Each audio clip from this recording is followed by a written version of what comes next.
With a conditional ceasefire reached at the 11th hour ahead of Trump's decisive 8 p.m. deadline, all eyes are now on Islamabad, where the two warring nations are set to hold face-to-face negotiations. Leading the American side will be Vice President JD Vance, who, along with U.S. Secretary of State Marco Rubio, will meet the Iranians. On Tuesday, the U.S. President Donald Trump said he believed China played a role in bringing Iran to the negotiating table to agree on a 2-week ceasefire.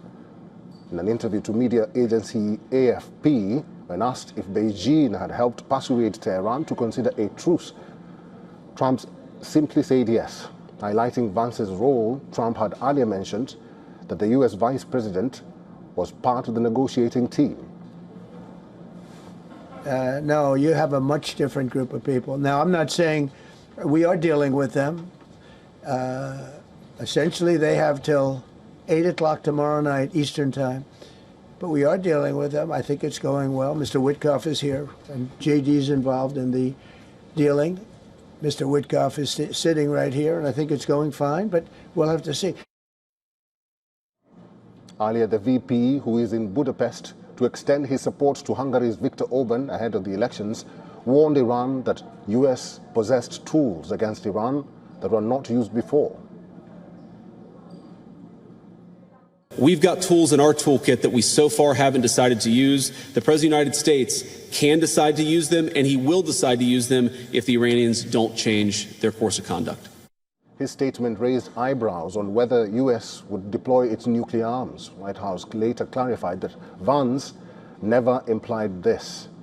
In the same press conference, there were smirks in the audience when Vance was asked if he had any updates on President Trump's Iran deadline.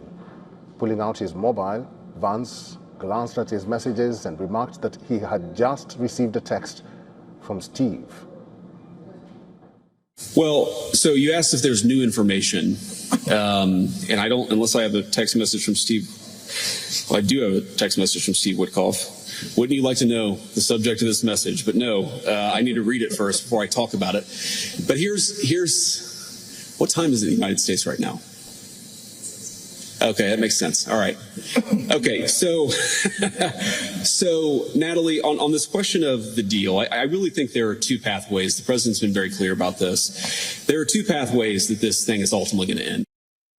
At another rally, the VP faced an awkward moment when his attempt to call President Donald Trump live on stage reportedly went to voicemail at first.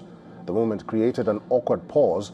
Vance then tried dialing Trump again. This time, Trump answered the call, prompting loud cheers as Vance put the call on speaker mode, allowing the president to address the audience.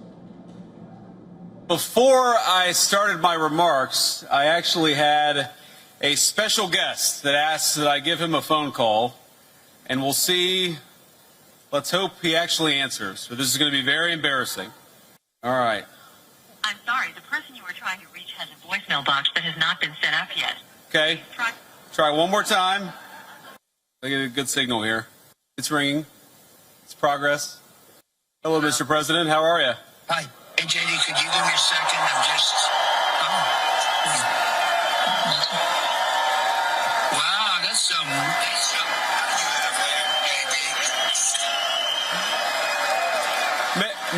Mr. President, you are on with about 5,000 Hungarian patriots, and I think they love you even more than they love Viktor Orban.